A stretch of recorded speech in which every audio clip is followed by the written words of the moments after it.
6 प्रकार की शरणागति होती है। आनुकूलेन संकल्पः प्रातिकूलस्य वर्जनम रक्षिष्यतीति विश्वासो गोप्तृत्व वर्णम तथा आत्मनिक्षेप कार्पण्यम षड्विधा शरणागति। ये शरणागति के 6 सूत्र हैं, बहुत सावधान होकर के सुने। बोलो जय सिया राम। जय सिया राम।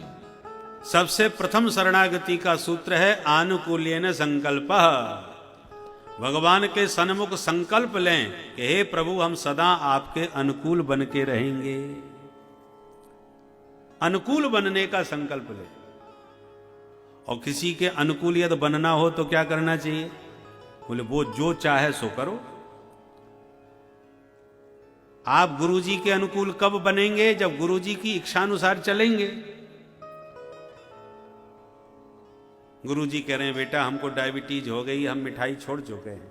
अरे नहीं गुरुदेव, हमें पता चला आप पधार रहे हैं, हमने तो कितनी मिठाइयां बनाई हैं, सिर्फ आपके लिए बनाई हैं, थोड़ा थोड़ा तो चाखना पड़ेगा, नहीं तो महाराज हमारी तो सारी मेहनत बेकार हो जाएगी। अब गुरुजी की डायबिटीज चाहे जितनी बढ़ जाए पर हमारी मिठाई गुरुजी को खानी पड़ेगी। तो इससे अनुकूलता मिलेगी क्या? भाई तेरी मेहनत को देख करके यदि तेरी मिठाई खाएंगे तो गुरुजी भले ही बीमार हो जाए, पर आपके भाव की रक्षा होनी चाहिए। इससे कभी गुरुदेव प्रसन्न नहीं हो सकते। गुरुदेव प्रसन्न तब होंगे कि वो हृदय से जो चाहते हो वैसा तुम करो, उनकी आज्ञानुसार चलो।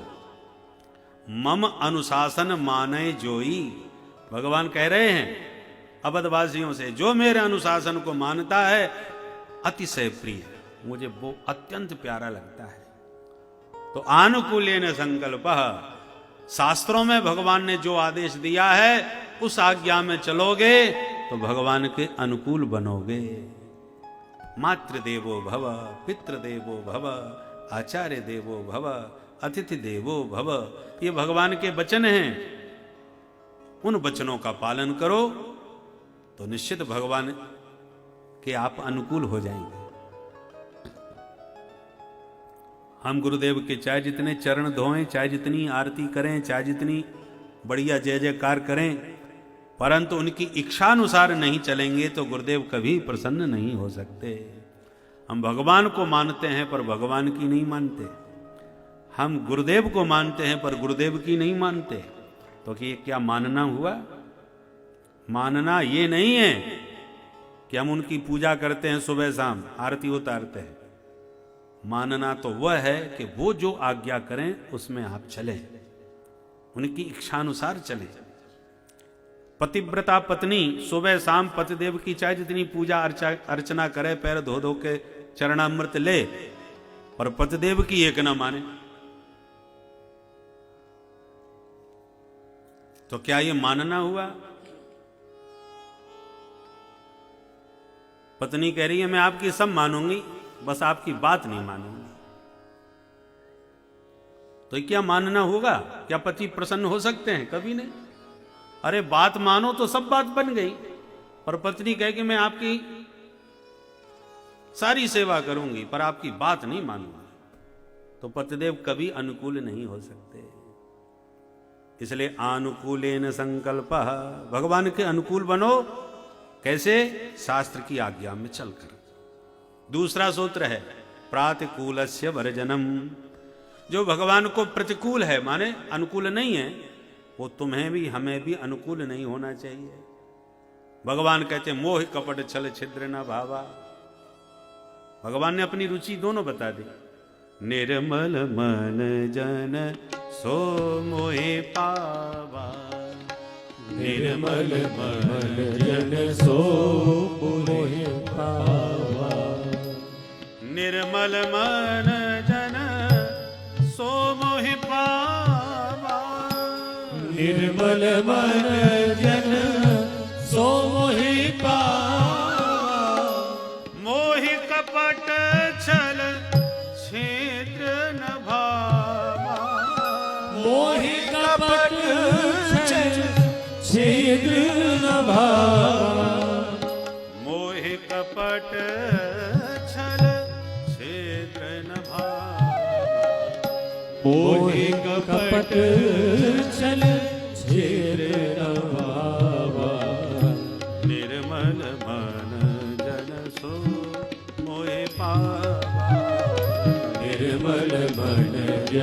सो मोहि पावा, सो मोहि पावा, सो मोहि पावा।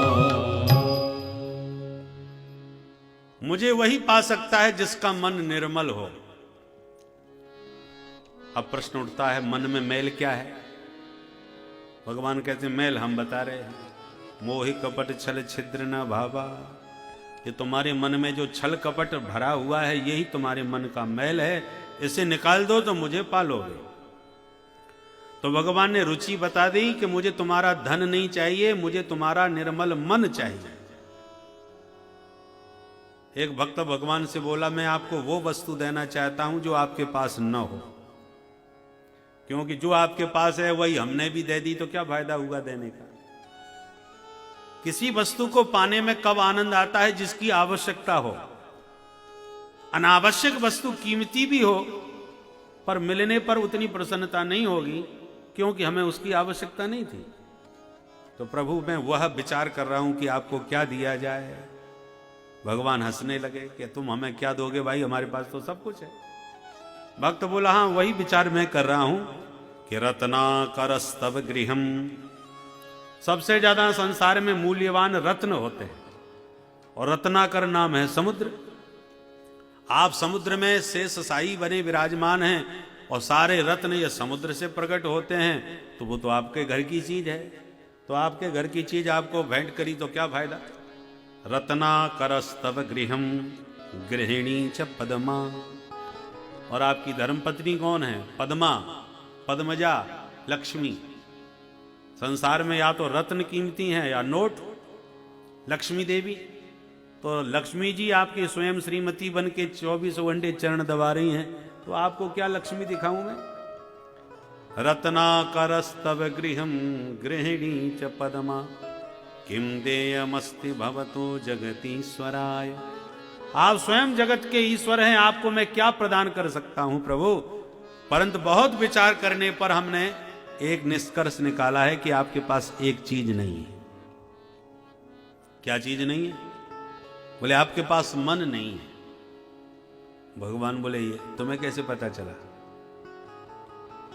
बोले महाराज हमने कल देख लिया। कहां?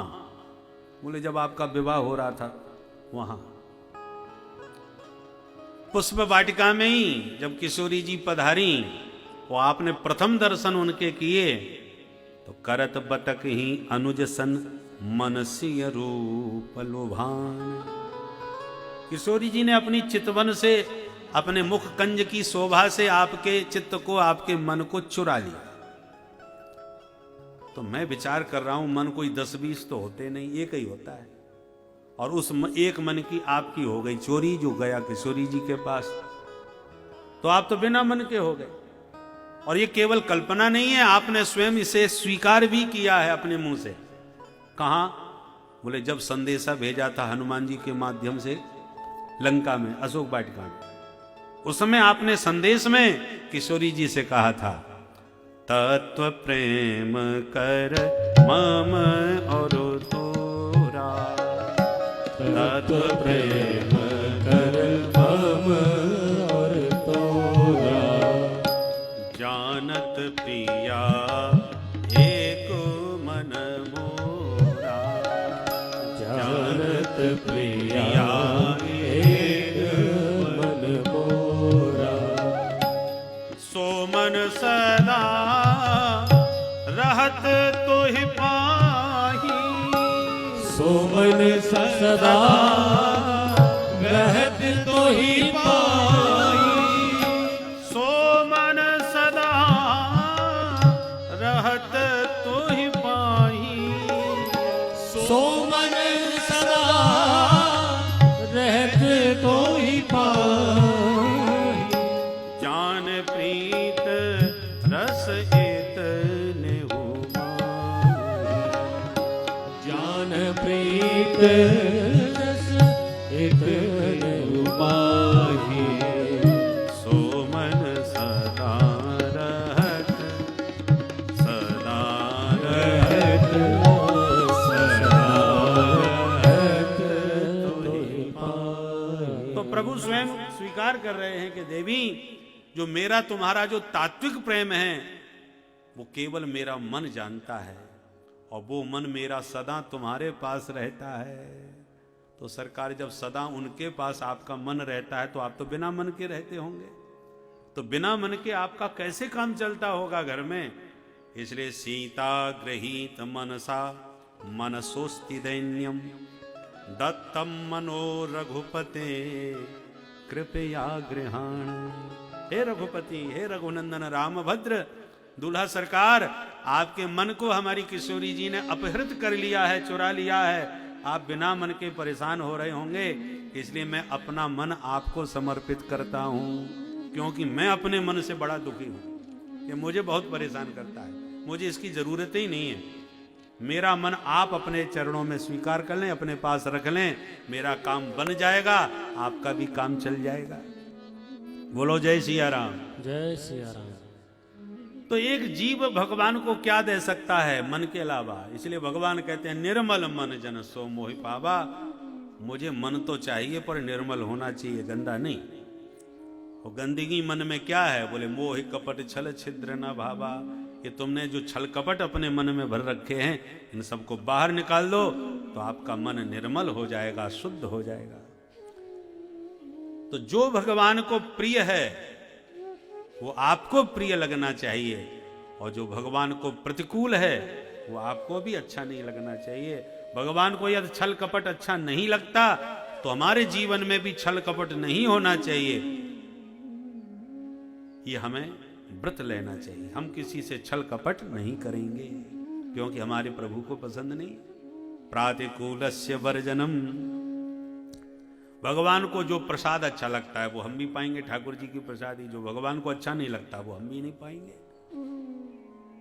प्रातिकूलस्य वर्जनम। और तीसरा सूत्र है रक्षिष्यति विश्वासः। हमें अपने हृदय में दृढ़ विश्वास रखना चाहिए कि प्रभु हमारी सदा सर्वदा रक्षा करेंगे। ये कमजोर नहीं, दृढ़ विश्वास होना चाहिए। रक्षिष्यति विश्वासः। हम लोग जिन पर विश्वास नहीं करना चाहिए उन पर खूब भरपूर विश्वास करते हैं, और जो विश्वसनीय है उस पर विश्वास नहीं होता। जो कंपनी जितनी पुरानी होती है वो उतनी विश्वसनीय बन जाती है। आजकल की कंपनियां नई नई खुल रही हैं और बीच में कब जैसी आराम हो जाए कोई ठिकाना नहीं। परंतु बीमा कंपनी ने कह दिया योगक्षेमम वहाम्यहम, इतनी किस्त इतने समय पर जमा करते जाओ, हम तुम्हारा सब प्रकार से योगक्षेम वहन करेंगे। तो लाखों लाखों रुपए हम कंपनी को दे देते हैं कि अब हम सुरक्षित हैं, हमारा बीमा हो गया। परंतु भगवान हजारों साल पहले से गीता में व्रत लेके कह रहे हैं अनन्या चिंतयन्तो माम ये जनाः पर्युपासते तेषां नित्याभियुक्तानां योगक्षेमं वहाम्यहम्। वचन तो भगवान का है। आज की कंपनी वाले ने कह दिया तो हमें विश्वास हो गया, और भगवान हजारों साल पहले से वचनबद्ध हैं, विश्वास दे रहे हैं। सकर्देव प्रपन्नाय तवास्मीति च याचते अभयम सर्वभूतेभ्यो ददामे तद्व्रतम मम। एक बार शरणागत होकर जो कहता प्रभु मैं तेरा, कर देता मैं अभय उसे सब भूतों से। यह व्रत मेरा, ये मेरा व्रत है, ये मेरा संकल्प है। तुम एक बार आके कहो तो सही, तवास्मी, प्रभु मैं तुम्हारा हूं, सब प्रकार से मैं तुम्हारी रक्षा करूंगा, सभी भयों से तुम्हें विनिर्मुक्त कर दूंगा। अब भगवान जो अरे भाई प्रधानमंत्री कह दे कि देश में किसी प्रकार का कोई खतरा नहीं है, निश्चिंत रहो, तो सारा देश निश्चिंत हो जाता है, क्योंकि प्रधानमंत्री बोल रहे हैं। और प्रधानमंत्री यदि कह दे कि सावधान, बहुत बड़ा संकट से देश गुजर रहा है, तो पूरे देश में खलबली मच जाएगी, क्योंकि बोलने वाला कौन है, वक्तव्य किसका है, उसके वाणी पर बड़ा महत्व होता है। तो प्रधानमंत्री के वक्तव्य पर हम इतने विश्वास करते हैं या घबरा जाते हैं, तो अनंत कोट ब्रह्मांडों का अधिनायक वक्तव्य दे रहा है योगक्षेमम वहाम्यहम्, और हमें उस पर भरोसा नहीं हो रहा। इसलिए रक्षिष्यति विश्वासः, परमात्मा का वचन कभी मिथ्या नहीं हो सकता। यह दृढ़ विश्वास हमें अपने हृदय में रखना चाहिए क्योंकि उसने रक्षा की प्रतिज्ञा की है। किंतु शर्त ये एक ही है, रक्षापेक्षा मपेक्षते। भगवान रक्षा करते तो हैं, पर उन्हीं की करते हैं जो उनसे रक्षा की अपेक्षा रखते हैं। ये शर्त क्यों रख दी महाराज? आपसे कोई रक्षा की अपेक्षा करेगा तभी आप उसकी रक्षा करेंगे। भगवान बोले हां। शर्त क्यों रखी? भगवान बोले जरूरी थी। यदि ये शर्त न रखता तो जितने दुष्ट हैं, राक्षस हैं, दैत्य हैं, जो विधर्मी हैं, उन सब की रक्षा की जिम्मेवारी मेरी हो जाएगी। जीव तो सब मेरे ही हैं। इसलिए शर्त रखनी पड़ी कि जब तक आप शरण में आकर के कहोगे नहीं कि हे प्रभु मेरी रक्षा करो, शरणम प्रपद्ये श्री रामचंद्रम शरणम प्रपद्ये श्री रामदूतम शरणम प्रपद्ये, एक बार कहना पड़ेगा। शरणम प्रपद्ये कहोगे तब जिम्मेवारी मेरी प्रारंभ होगी। बिना कहे कोई जिम्मेवारी नहीं। भागवत में आप प्रसंग सुनेंगे, नंद बाबा को अजगर ने पकड़ लिया। नंद बाबा चिल्लाए बचाओ बचाओ, सारे ब्रजवासी दौड़े, लकड़ियों से बुरी तरह अजगर को मारा। अजगर ने बाबा को नहीं छोड़ा। तो सारे ब्रजवासी बचा रहे नंद बाबा को, कन्हैया शांति से लेटे हैं। जब नंद बाबा ने देखा सब तो मुझे बचा रहे, मेरा कन्हैया नहीं नजर आ रहा। अंबिका बन की घटना है। जब नंद बाबा ने देखा कन्हैया तो वो वहां, तब आवाज लगाई सर्पो माम ग्रसते तात प्रपन्नम परिमोचय।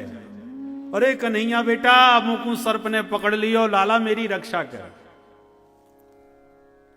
सर्पो माम ग्रसते तात प्रपन्नम परिमोचय।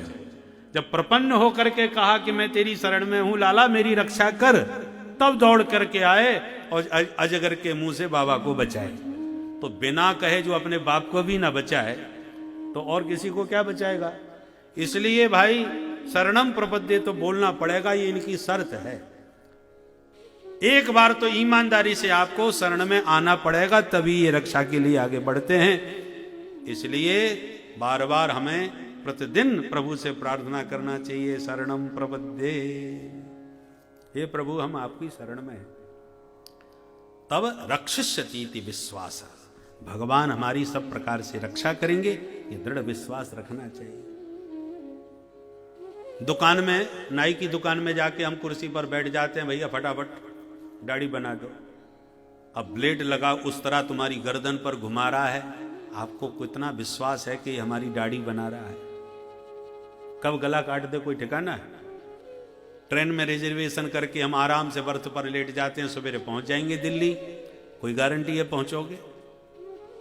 कितनी ट्रेन की दुर्घटनाएं होती हैं, कितने प्लेन ही हाईजैक हो जाते हैं, क्रैश हो जाते हैं, कितनी चलती फिरती गाड़ियां टकरा जाती हैं, पर फिर भी हम पूरे विश्वास के साथ टिकट लेके जब बैठ जाते हैं और निश्चिंत होकर सो भी जाते हैं कि सवेरे पहुंच जाएंगे।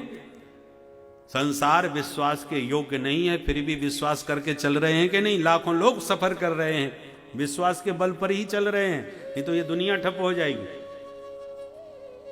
परंतु जहां विश्वास होना चाहिए उसी परमात्मा पर हमारा विश्वास नहीं टिकता। चौथा शरणागति का सूत्र है गोप्तृत्व वर्णम तथा।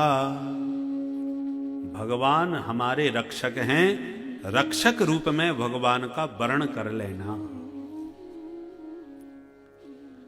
कन्या का विवाह भले ही पक्का हो गया हो, सगाई भले ही हो गई हो, परंतु वर की जिम्मेवारी कब प्रारंभ हो जाती है? जब विधिवत पाणिक ग्रहण हो जाता है, विवाह हो जाता है। यदि पाणिक ग्रहण नहीं हुआ तो भले ही सगाई हो गई हो, भले ही संबंध पक्का हो गया हो, वागदान हो गया हो, वर की जिम्मेवारी तब तक प्रारंभ नहीं होती जब तक पाणिक ग्रहण न हो जाए। पाणिक ग्रहण का पाणी माने हाथ, हाथ पकड़ लिया, आचार के माध्यम से पाणिक ग्रहण हो गया, तब उसके बाद वर की पूरी जिम्मेवारी हो जाती है। अब वो जहां जाए पति से पूछ के जाए, जो वही करे कन्या जो पति चाहे। परंतु पति के अनुकूल जब कन्या चलेगी तो फिर पति भी पति शब्द का अर्थ क्या होता है? पाति रक्षति थी पति, जो सब प्रकार से भरण पोषण करे और रक्षा करे उसको पति कहते हैं। इसीलिए भक्त भगवान को जगत पति कहते हैं। सारे जगत के रक्षक वही है, सबका पालन भरण पोषण करने वाले भगवान हैं।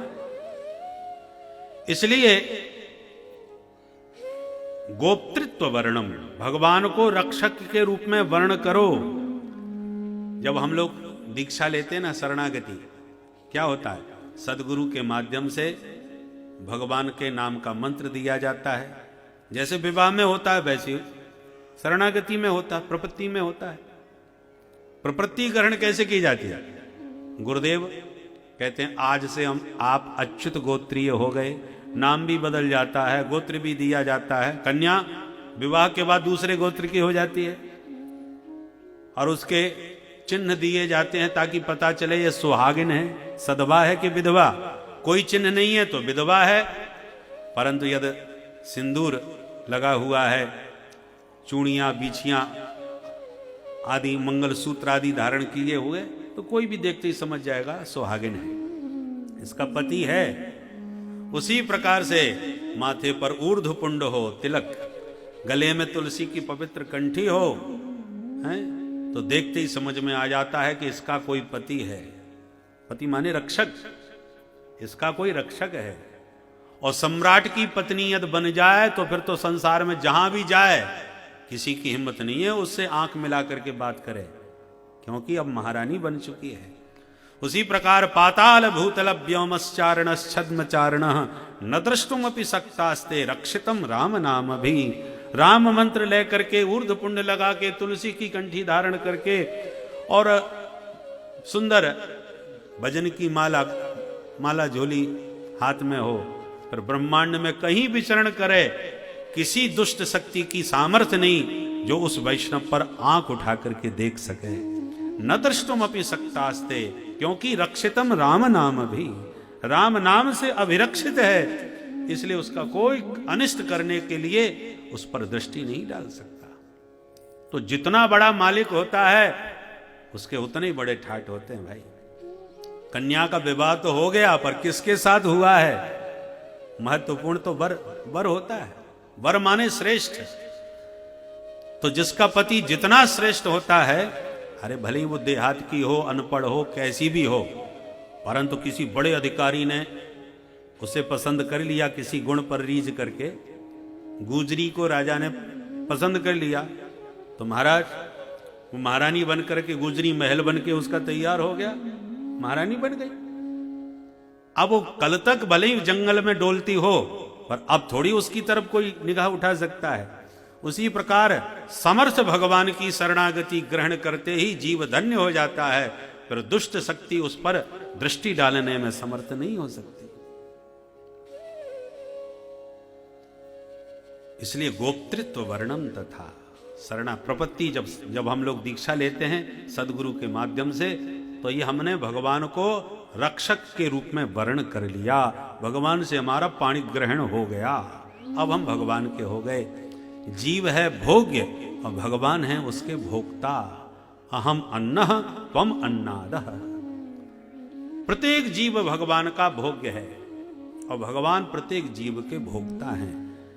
इसलिए जीव को पारतंत्र ग्रहण करना चाहिए। जैसे कन्या विवाह के बाद परतंत्र हो जाती है, उसकी स्वतंत्रता समाप्त हो जाती है, ऐसी प्रत्येक जीव को भगवान के पारतंत्र को स्वीकार करना चाहिए कि हम स्वतंत्र नहीं हैं, हम भगवान के अधीन हैं, प्रभु की आज्ञा में हम चलने वाले हैं। जो स्वतंत्र हो जाता है ना, वही मनमुखी ढंग से आचरण करता है, और जो परतंत्र होता है वो मालिक की आज्ञा के अनुसार चलता है।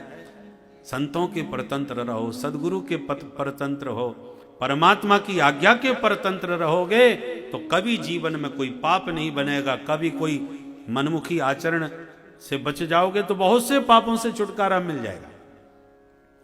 केवल तिलक कंठी धारण करके सात्विक भेष में रहोगे तो बहुत से पापों से अपने आप ही बच जाओगे। तिलक कंठी पहन करके कोई पिक्चर देखने तो नहीं जाओगे, जाओगे तो उपहास के पात्र कहलाओगे। हैं?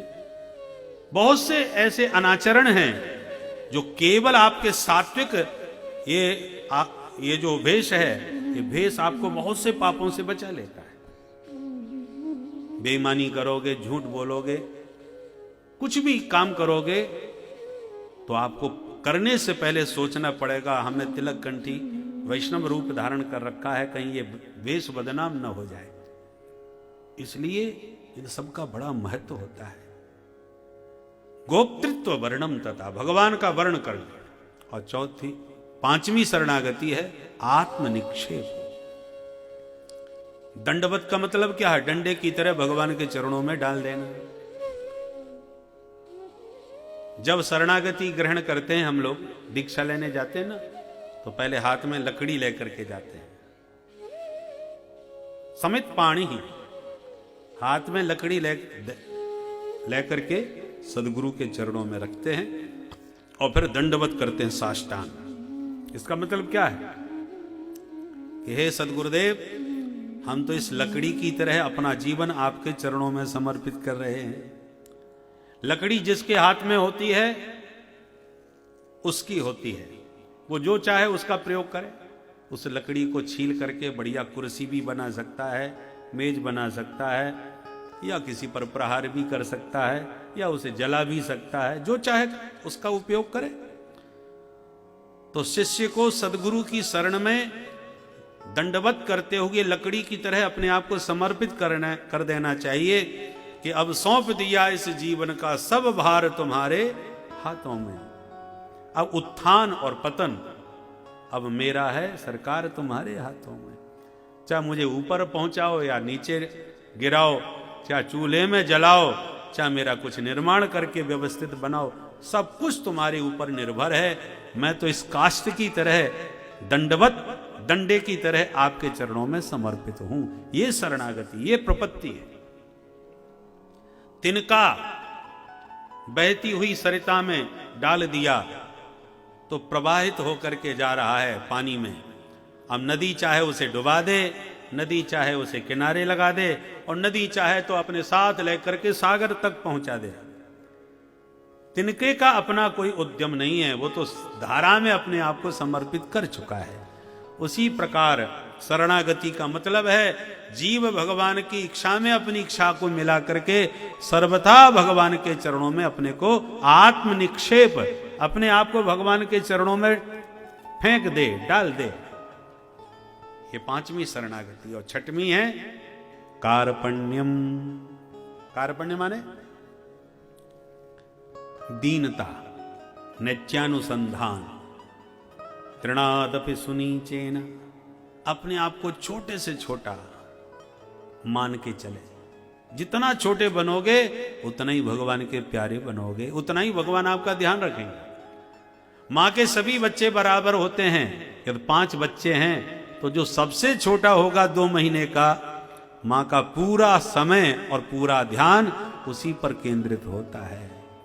इसका मतलब ये नहीं है कि बड़े बच्चों से कोई मतलब नहीं, मतलब तो सबसे है। प्रेम भी मां का सब पर है, परंतु जो जितना अबोध होता है, छोटा होता है, मां पूरा समय उसी को देती है, उसी का ख्याल करती है। उसी प्रकार हम और आप जितने छोटे बन करके रहेंगे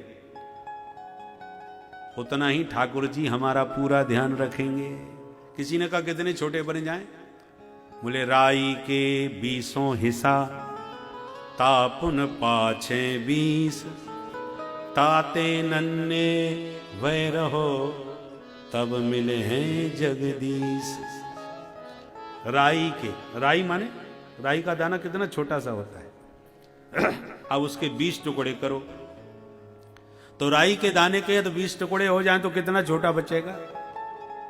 बोले नहीं, वो भी बड़ा है, उसके फिर 20 टुकड़े बनाओ। राई के 20 हिस्सा, तापुन पाछे 20, फिर दोबारा 20 टुकड़े करो, और ताते नन्हे भय रहो, उससे भी छोटे बनो, तब मिले हैं जगदीश। तब ठाकुर जी के लाडले बनोगे। इसका मतलब अपने अहम को बिल्कुल मिटा दो, क्योंकि जब मैं था तब हरि नहीं, और अब हरि हैं मैं नाय। प्रेम गली अति सांकरी, या में 2 न समाए। मैं को मिटा देने का नाम शरणागति है। अपने अहंकार को सर्वथा विगलित कर दो, मिटा दो। जो कुछ है सब प्रभु आप ही हो। मैं आपका हूं, दृढ़ विश्वास करके भगवान की शरणागति ग्रहण कर, इसका नाम है कार्पण्य। हनुमान जी ने अपने मान का सर्वथा हनन कर लिया, इसलिए तो हनुमान है। अपना मान रखते ही नहीं, काम सबसे बड़े बड़े करेंगे पर अभिमान बगल में नहीं फटकने देते। तो क्या हनुमान जी का मान नहीं होता? अरे हनुमान जी को तो वो मान मिला जो किसी को नहीं मिल पाए। आज हजारों राम मंदिर हैं, पर एक भी राम मंदिर आपने देखा होगा जहां हनुमान जी ना बैठे हो? ऐसा कोई राम दरबार नहीं जहां हनुमान न हो, पर ऐसे हजारों हनुमान मंदिर हैं जहां राम जी नहीं है। राम जी के बिना हनुमान मंदिर हो सकता है, पर हनुमान जी के बिना राम मंदिर नहीं हो सकता।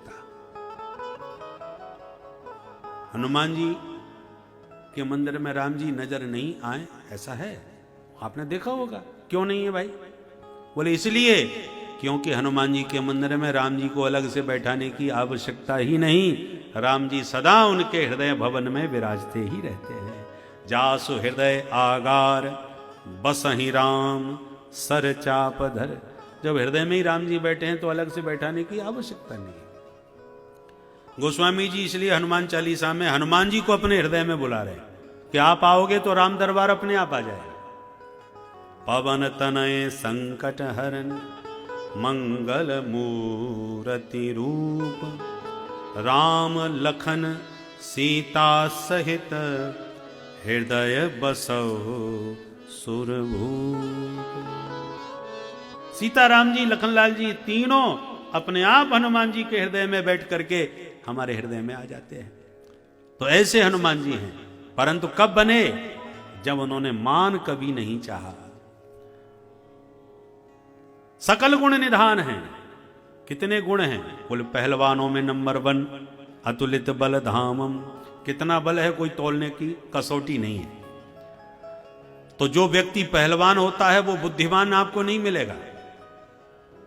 ये तो पहलवानों की भूमि रही है महाराज। बड़े बड़े दिग्गज वीर हो गए हैं यहां पर। आला उदल की भूमि रही है शारदा पीठ, जिनके बचपन में हम लोग सुना करते थे। आला बड़ी वीर गाथा है जो सुन करके जोश आ जाए, ऐसा कवियों ने गाया है। तो ऐसी वीर भूमि है। पर प्रायः देखा जाता है कि जो वीर होते हैं, बलवान होते हैं, वो बुद्धिमान उतने नहीं होते। पर हनुमान जी की विशेषता है वो अतुलित बलधाम भी हैं और ज्ञान नाम अग्रगण्य भी हैं, बुद्धिमताम वरिष्ठ भी हैं। भक्तों की बात करें तो रघुपति प्रिय भक्तम, भगवान के सबसे लाडले भक्त भी हैं। गोस्वामी जी को कहना पड़ा सकल गुण निधानम। कितने गुण तुम्हारे गिनाएं, आप में तो सारे दिव्य गुण विराजमान हैं। परंतु हनुमान जी से पूछा जाए कि आप कौन हैं? लंका में पधारे तो प्रथम परिचय विभीषण जी से हुआ रात में ब्रह्म मुहूर्त में। तो हनुमान जी ने अपना नाम नहीं बताया। कहते हैं कि बस पूछो मत, कपि चंचल सब ही विधिहीना। मैं तो बंदर हूं। बंदर तो स्वभाव से ही चंचल होता है, वो क्या विधि विधान जाने। हनुमान जी के वचनों की विनम्रता पर विचार करें, कितने अपने को छोटा मान रहे हैं कि हम तो सब विधिहीना, विधि विधान से शून्य है। इतने पापी अधम हैं कि सवेरे सवेरे कोई नाम भी हमारा ले लेगा तो भोजन भी उसे नसीब न होगा। प्रात ले जो नाम हमारा, तेहि दिन ताहि न मिले आहारा। असमय अधम, तो बोलिए कितनी विनम्रता की पराकाष्ठा है। अपने आप को अधम कह रहे हैं। असमय अधम सखा सुनु मोहु पर रघुवीर।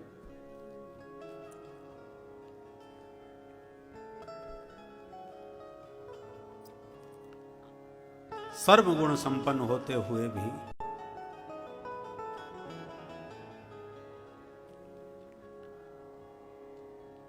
ये दैन्य, ये दीनता बहुत कठिन है।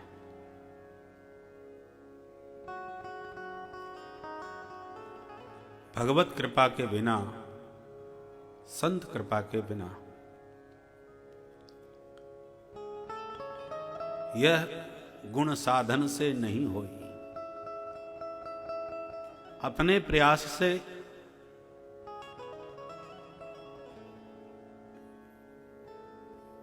पाना बहुत कठिन है। ठाकुर जी जब विशेष कृपा करें, संत कृपा जब होवे, तब वास्तविक दैन्य का दर्शन वैष्णव के जीवन में प्रकट होता है। आत्मनिक्षेप कार्पण्यम, अपने आप को ठाकुर जी के चरणों में डाल दे और हमेशा नित्यानुसंधान करता रहे। हनुमान जी की तरह, हनुमान जी के चरित्र से यह दैन्य हमें सीखना चाहिए। हमारे पास कुछ भी नहीं है, फिर भी अहंकार के पुतले बने हम तने रहते हैं, और जिनके पास सब कुछ है, सकल गुण निधान है, उनके वचन कितने विनम्र हैं। कहते हैं मोहू पर रघुवीर की ही कृपा, हम जैसे अधम पर भी प्रभु ने कृपा करी। सुमिर गुण भरे विलोचन नीर, भगवान की कृपा का जितना अनुभव करेंगे उतना ही जीवन में दैन्य का दर्शन होगा, दीनता आएगी। तो ये 6 गुण जीवन में, ये 6 शरणागति के सूत्र हैं। इन सूत्रों पर खूब विचार करना चाहिए। जितना हम चिंतन करेंगे इन सूत्रों पर, उतना ही शरणागति हमारी पुष्ट होगी। बोल भक्तवत्सल भगवान की जय।